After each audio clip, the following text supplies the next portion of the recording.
Before we begin, subscribe to the channel and like this video. Here, we explore real cases, official documents, and events that challenge what we think we know about reality. On the night of October 4th, 1967, the small fishing village of Shag Harbour, located in Nova Scotia, Canada, was quiet and calm. The ocean was still, the streets were nearly empty, and nothing suggested that this remote coastal town was about to become the center of one of the most mysterious incidents ever officially recorded. Shortly after 11 p.m., several residents noticed something unusual in the sky. A bright yellowish light was moving slowly over the ocean, descending at a shallow angle. It did not blink like an airplane. It did not sound like a helicopter. Its movement appeared controlled, deliberate, and silent. At first, many believed they were witnessing an aircraft in distress. Moments later, the light reached the surface of the water. There was no explosion, no violent impact. Instead, witnesses reported that the object touched the ocean gently and began to sink. Almost immediately, a strange yellow foam appeared on the surface, glowing faintly and spreading across the water. Alarmed residents contacted local police and the Canadian Coast Guard, reporting that an aircraft had crashed into the sea. Authorities responded quickly. Officers from the Royal Canadian Mounted Police arrived at the shoreline and observed the glowing foam themselves. There were no visible wreckage pieces, no oil slick consistent with an aircraft crash, and no survivors calling for help. Something was wrong. The Canadian Coast Guard was dispatched, followed by units of the Royal Canadian Navy. Rescue vessels reached the area and began searching both the surface and the waters below. They found nothing.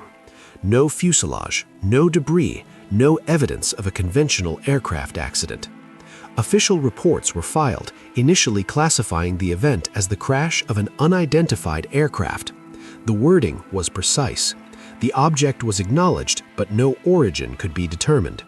Search operations continued for days. Navy divers conducted underwater sweeps. Sonar contacts appeared briefly and then vanished, only to reappear at different positions. The behavior suggested controlled movement rather than drifting debris. According to later accounts, the object maintained depth and traveled silently, as if under intelligent control. As the search continued, frustration began to grow among those involved in the operation. Standard emergency procedures were followed, yet nothing behaved as expected. Experienced naval personnel reportedly expressed confusion, noting that the object's behavior did not resemble that of an aircraft sunk at the sea or any known underwater vehicle. Internal communications reflected caution. Officials avoided speculation and focused strictly on observable facts. Still, the lack of wreckage, fuel traces, or structural debris raised serious concerns. In conventional crashes, debris fields form quickly. In Shag Harbour, the ocean remained unnaturally clear, aside from the strange foam that slowly dissipated over time. Local fishermen, familiar with every current and depth in the area, later stated that they had never seen anything like it. Some claimed their navigation instruments behaved erratically in the days following the incident.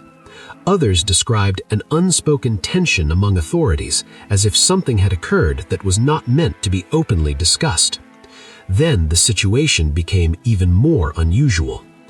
Records indicate that the submerged object moved toward a location near a Canadian military submarine detection area.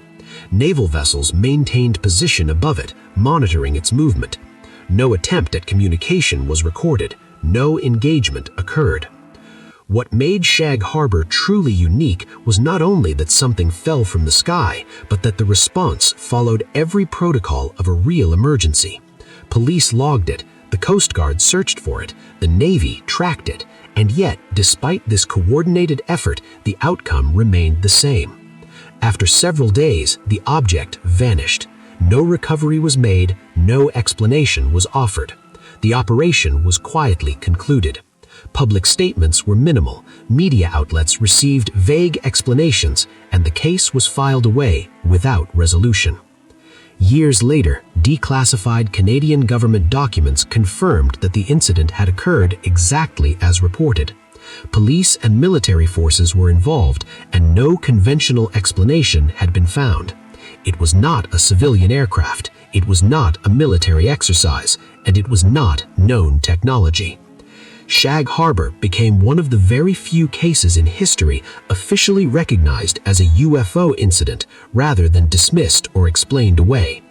To this day, the Canadian government acknowledges that an unidentified object entered Canadian airspace, descended into the ocean, and disappeared. The questions remain unanswered. What entered Canadian airspace that night, descended in a controlled manner, and continued its journey beneath the sea? How could an object operate seamlessly in both air and water without detection or interception? And if it was not human technology, why was there so little explanation afterwards? Perhaps the most unsettling thought is this: if something can fall from the sky, sink into the ocean, and vanish without a trace, how many other incidents like this may have occurred far from witnesses, never to be discovered at all? If this story made you question reality, like the video, subscribe to the channel, and stay with us for more real cases that challenge everything we think we know.